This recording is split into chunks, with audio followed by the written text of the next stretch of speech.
그제 뭐 계속 이야기를 했습니다만 항상 지지율이 굉장히 중요하다. 제가 그 말씀을 드리는데 제가 이제 청와대에서 여론조사 담당을 오래 했었거든요. 네. 그 이후로도 이제 여론조사 일을 많이 했었는데 가장 사실은 긴장하는 게 대통령님과 청와대도 국정 지지율이에요. 근데 그게 민주당 여당 지지율과 어떻게 움직이는지 유심히 봅니다. 근데 대통령 지지율은 굳건한데 민주당 지지율만 만약에 빠졌다. 그럼 민주당의 문제겠죠. 그렇죠. 근데 대통령 지지율하고 민주당 지지율이 함께 동반 하락한다. 그러면 뭔가 엮여져 있다. 어떤 사안들 때문에 누적이 돼서 나타나는 거다. 이렇게 봐야 하는데 어제 이제 공교롭게 어제 오늘 보니까 계속 40% 후반대, 49 뭐 이런 숫자가 막 찍히고 있습니다. 47, 9 뭐 이런 식으로 찍히고 있어서 상당히 긴장감이 흐르고 그래서 제가 어제 방송에서 그 얘기를 많이 드렸었는데 확실히 청와대에서도 긴장하는 모습이 역력합니다. 네. 해법을 어떻게 찾아야 할지 골몰하는 모습을 보였는데요. 오늘 많은 분들이 유심히 봤던 대목이 대통령님 귀국 행사 때 과연 정청래 당대표 그리고 김민석 총리와 어떤 모습을 연출할 거냐 이게 이제 관심사였잖아요. 네. 일단 한번 영상 보실까요? 네.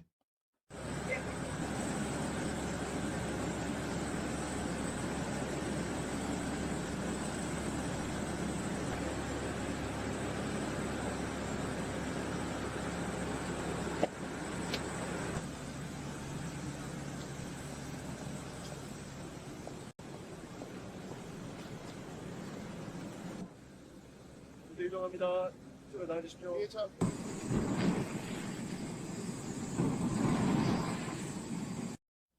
굉장히 표정이 굳어 있는 모습이 있어요. 네.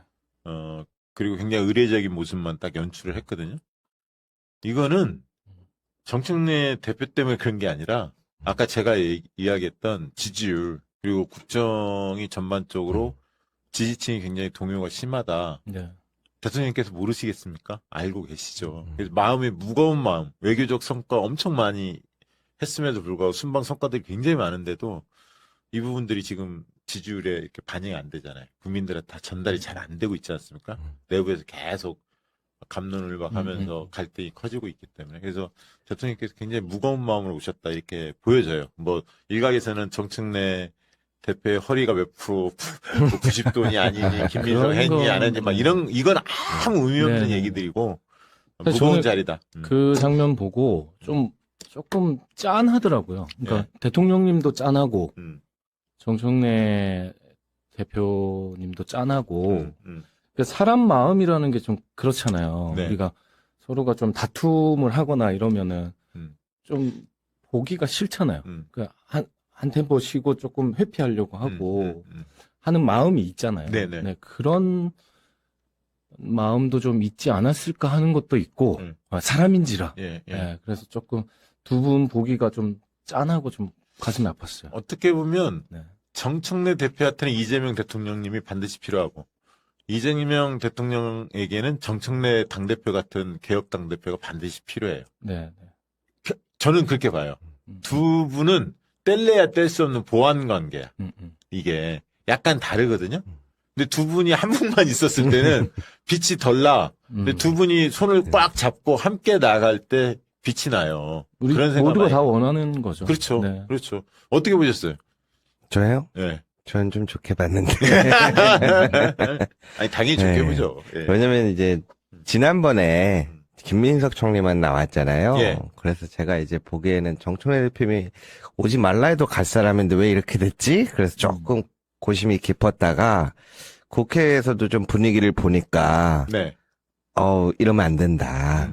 왜냐면 어떻게 보면 이게 갈등을 좀 더 높일 수 있는 부분들이거든요. 네. 그래서 요번에 이 소식이 이제 전해지면서 다 나온다라는 소식이 전해지면서 조금은 안정을 찾아가는 그런 분위기. 그래야 된다. 이게 두 가지 사안이 겹치면서 결국 이 문제가 좀 풀리기 시작했는데 하나는 저는 지지율이라고 보고요. 지지율이 대통령님 지지율이 안 좋아졌다.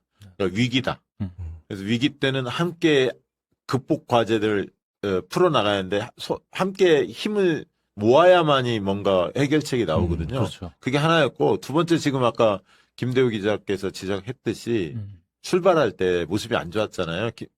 김민수 총리만 계셨기 때문에 네, 네. 말들이 많았지 않습니까? 그러면 이건 결국은 정청래 당대표한테 선거 그 책임에 대한 그런 것도 있지만 한편으로는 또 당무 개입하는 거 아니야? 전당대회를 앞두고 있기 때문에 김민석한테 손들어주는 거 아니야? 이렇게 그렇게 보였죠. 예. 그것도 정치적으로 굉장히 부담이거든요. 네. 대통령 입장에서는. 네, 네. 이 보이지 않게 해야지 정무라는 것은 보이면 안 되거든.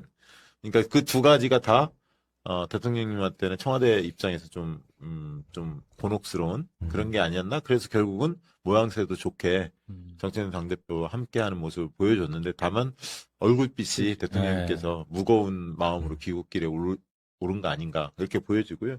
제가 이 얘기를 좀 드리고 싶어요. 대통령 지지율 만약에 40% 이거 좀 빨리 50% 뛰어넘어야 합니다. 다시. 그런데 이게 40%대로 뭐 한 달간 두 달간 이렇게 만약에 길어지잖아요. 이게 지지율이 정체 구간이 지금 하락된 네네. 국면이 길어지면 여러 가지 현상이 나타납니다. 개인적으로 제가 한번 물어볼게요. 두 분께. 네. 만약에 지지율이 좀 원래 워낙 좋았잖아요. 60%, 그렇죠. 70% 이렇게 갔는데 맞아요. 이 40% 후반대, 중후반대 이게 만약에 한 두세 달 길어진다. 네. 전당대회 때까지. 그럼 어떤 현상이 벌어질 것 같으세요? 뭐가 안 좋아질 것 같으세요? 뭐 여러 가지가 다 안 좋겠지만 그 중에 지지율이 40%대 육박하면 계속 약간 정체돼 있다. 만약에 그렇게 된다면 어떤 일이 벌어질까요? 당이랑 음, 청이랑 음. 훨씬 더 엇박자가 많이 그렇죠. 났겠죠. 그럴 수 있죠. 네. 책임 공방 같은 네, 게 네, 생길 네. 수도 있죠. 이게 힘이 왜냐면 그리고 뭐 그건 당연하고 또 뭐가 있을까요? 저는 좀 다른 측면에서 당과 청 이런 부분의 갈등이 계속 심화되는 것도 있겠지만 한편으로는 국민의 신뢰를 회복하는 방법이 좀 어려워질 것 같아요. 그렇지. 그러니까 다른 여태 이제 특정 사안의 이슈로 지지율이 떨어지는 것과 마음이 차갑게 식어서 무관심층으로 이동되는 거는 저는 이건 다른 양상이라고 보거든요. 네. 그래서 조금 다른 이슈로 인해서 지지율이 내려가는 것보다 좀 더 깊게 봐야 될 필요가 있다라고 봅니다. 이제 제가 보는 게 다 동의하면서 제가 보는 거는 청와대나 네. 당이 핵심적으로 추진하고 싶은 사업이 정책이 제동이 걸립니다. 주저주저하게 됩니다. 특히 갈등 사안, 여야 갈등 사안이 제대로 진도를 빼지 못해요. 진척되지 않아요. 예를 들면 조작 기소 국정조사에서 만약에 밝혀졌잖아요. 그러면 이제 특검을 해야 하잖아요. 특검의 공소 취소 문제를 늘 거냐 말 거냐 고민이 있잖아요. 네네. 제출은 돼 있지만 이거를 특검을 바로 해야 돼 말아야 돼. 전당대 때 해야 돼? 아니면 전당대 끝나고 난 다음에 이 사안이 지방선거 초반에 견제론을 키우는데 약간의 역할을 한 건 분명하거든요. 네. 야당이 하도 때렸잖아요. 네. 이 사안을 할 수 있어 없어 고민하게 됩니다. 그러니까 핵심 정책, 핵심 사업에 대한 진척하기가 추진하기가 만만치 않습니다. 개혁에 대한 제동 걸립니다. 네. 그 다음에 검찰 개혁 문제. 이거 야당이 세게 발목을 잡았을 때 국민적인 지지가 많이 높지 않으면 고민에 빠집니다. 그렇죠. 그리고 공무원들이 동요해요. 공무원들이. 특히 이제 유심히 봅니다. 총선 때 이거 넘어가는 거 아니야? 국민의힘 쪽이 다수당 되는 거 아니야? 이렇게 시간을 버티면 되는 거 아니야? 복지부동으로 서서히 빠집니다. 동요하고 눈치 봐요. 여야 눈치를 보기 시작해 공무원들이. 그리고 검찰들은 호시탐탐 민주당이나 정권 수사를 겨냥하고 있잖아요. 계획을 갖고 있는데 속도가 빨라지죠. 정권 인사들을 때리려고 속도가 빨라집니다. 그러니까 집권 1년 차에 레임덕의 레임덕은 아니고. 그러니까 레임덕은 당연히 아닌데 그런 전조 증상 같은 것들이 그게 말을 잘 안 듣기 시작해요. 그렇죠. 그리고 예를 들면 이런 상황이 지속이 되면 내후년 총선에 빨간불이 들어오지 않습니까? 쉽지 않겠다라고 생각이 되면 이제 조국혁신당과의 통합의 문제, 합당의 문제도 조국혁신당의 몸값이 올라가게 돼 있습니다. 여기가 민주당이 안달하게 돼 있어요. 몸이 달게 돼 있어요. 손 안 잡으면 못 이기거든. 왜냐하면 대통령 지지율이 낮아지고 민주당 지지율이 낮아지면 반드시 잡아야 하잖아요. 조국혁신당 그리고 이번에 평택을 때문에 굉장히 마음이 김재현 진보당도 마찬가지 조국혁신당도 그랬잖아요. 민주당이 많이 섭섭한 게 있을 거 아닙니까? 그러면 앞으로 범 여권 공조가 계속 금이 갈 수가 있어요. 사안별로 동의하고 일부는 반대할 수도 있어요. 그 범여권 정당들이. 이런 게 이제 지지율하고 다 연동돼 있어요. 그러니까 모든 진보 진영의 지지자들이 바라는 거랑 완전히 이제 반대로 하게. 그렇습니다. 그래서 지지율이 네. 중요한 거예요. 그래서 빨리 50% 과반은 넘게 하고요. 55, 60, 70 다시 올려내야 합니다. 올려내야 하고 그러기 위해서는 지지층의 마음을 모으는 게 첫 번째 이해입니다. 왜냐하면 보시면 하도 이렇게 논쟁이 심하니까 대통령이 외교적인 성과 막 했어도 그게 화제가 아니잖아요. 그렇지 않습니까? 여전히 뭐 문제 털레우 뭐 이런 것들이 내부의 갈등 이슈가 많은 사람들의 이거 해결하지 않으면 나는 대통령에 대해서 이제 다시 보게 돼서 막 이런 얘기들이 나오고 있지 않습니까? 현실이 그렇잖아요. 이제 자식이 이제 부모의 자식이 2명이 있는데 이제 부모님이 한 자식만 자꾸 편드는 것 같은 느낌이 그렇지. 그게 있지. 있는 거예요. 있는 거지. 그러니까 한 자식은 이제 서운할 수밖에 없는 거죠.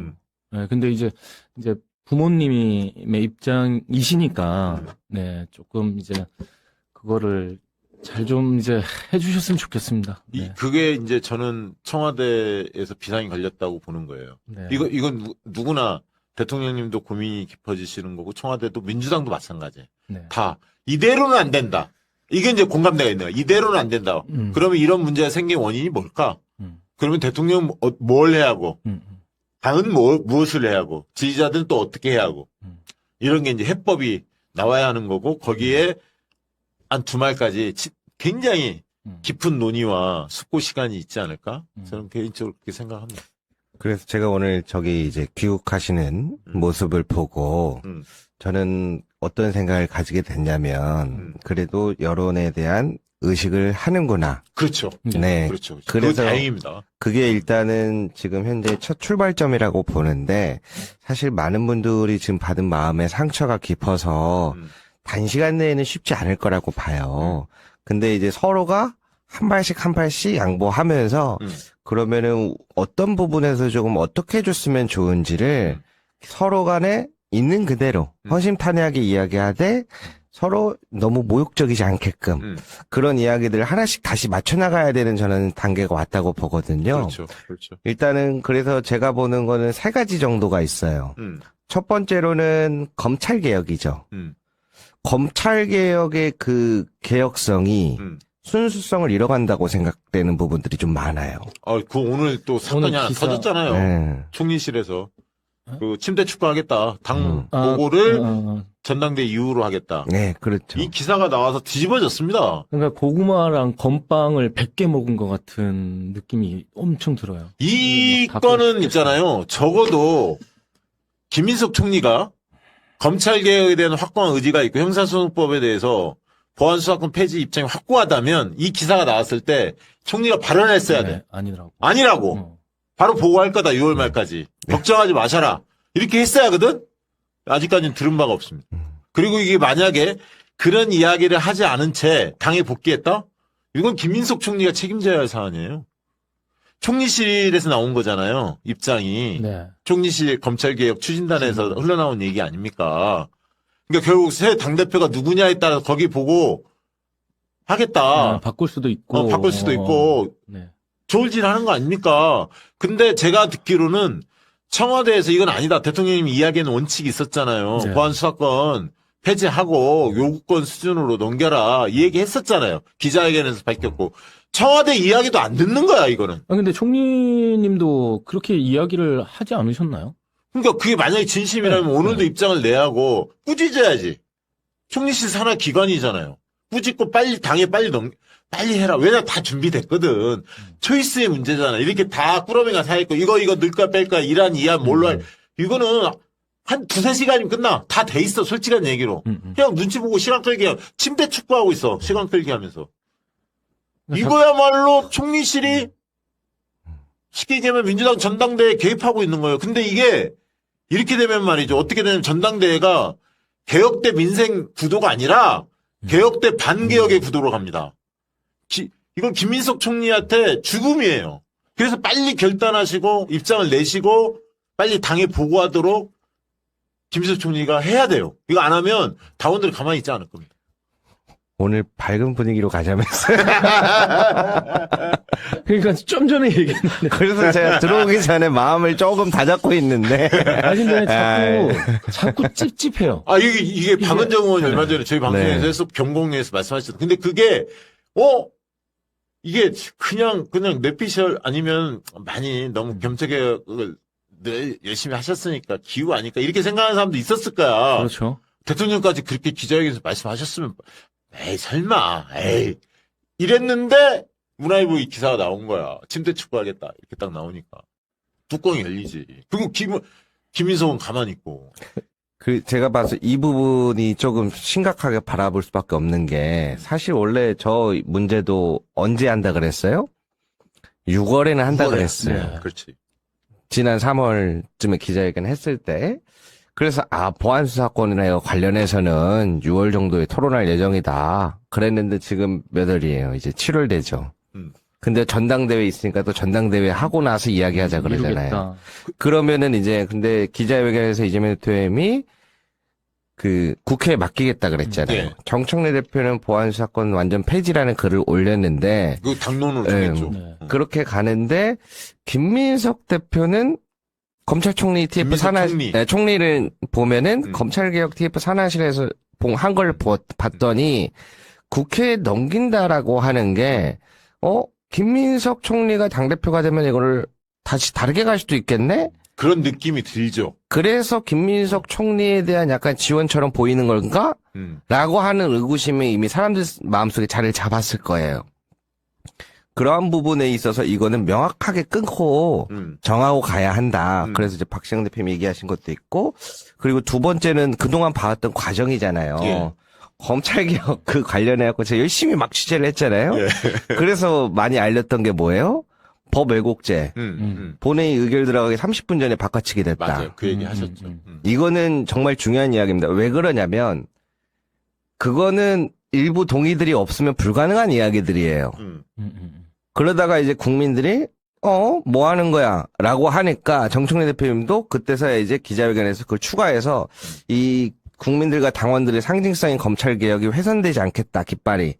그렇게 해서 사실은 갈등, 정청 갈등이 있다고 얘기했던 게 시작점이 여기였어요.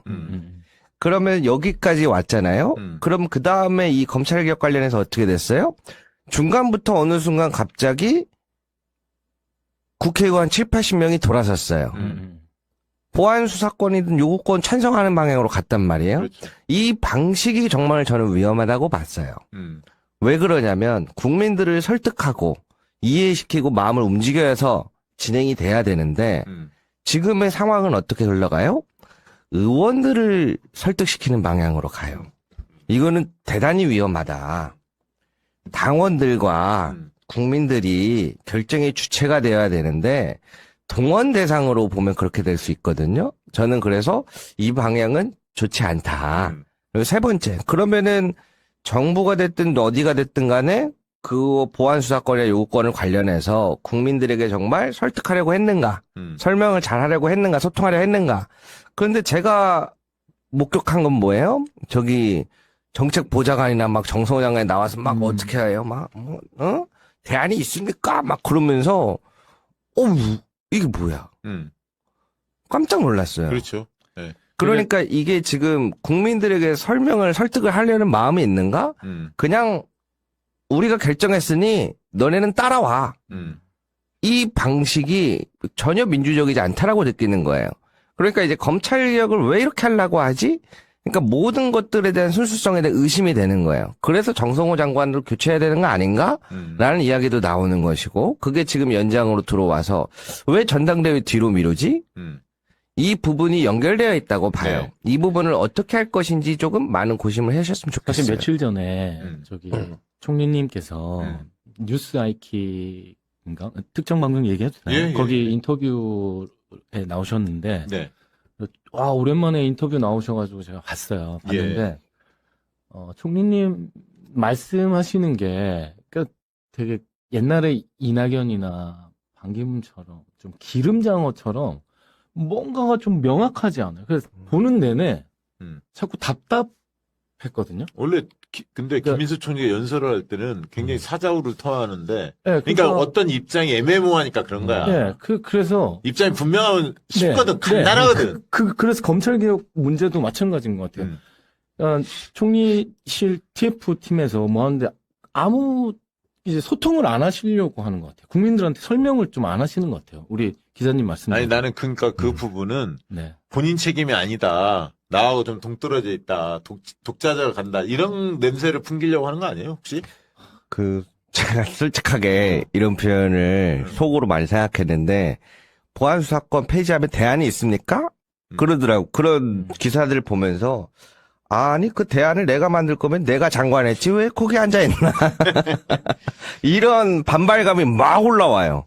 아니, 저는, 지금, 민주당도 있잖아요. 원내대표가, 한병도 원내대표가, 지금 여야 상임위 협상 중이에요. 교섭단, 국민의힘과 상임위 어디 가져갈 건지 서로, 힘겨루기 하고 있는데, 우리는 법사위는, 이건 아유, 디폴트란 말이야. 아유, 그러면 법사위원장을 누구로 내정할 건지 빨리 정해야 돼요. 네. 빨리 정해야 하고, 선수, 어떤 사람은 3선 이상 반드시 그 중에 차지한다는 사람도 있고, 재선 그룹에서 김용민 의원처럼 전문성 인사함, 개혁성 인사함을 설득해서 안치한다는 사람도 있고, 다양해. 네, 근데 어쨌든 빨리 결정을 내리고, 법사위원 민주당 쪽 있잖아요. 조국혁신당 박은정으로 모을 것 같고, 다시. 네.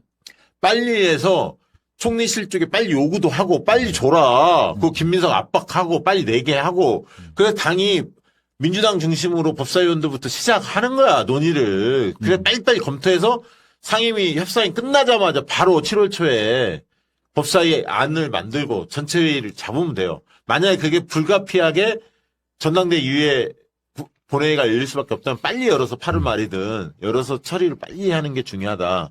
그 얘기를 좀 드리고 싶고. 네.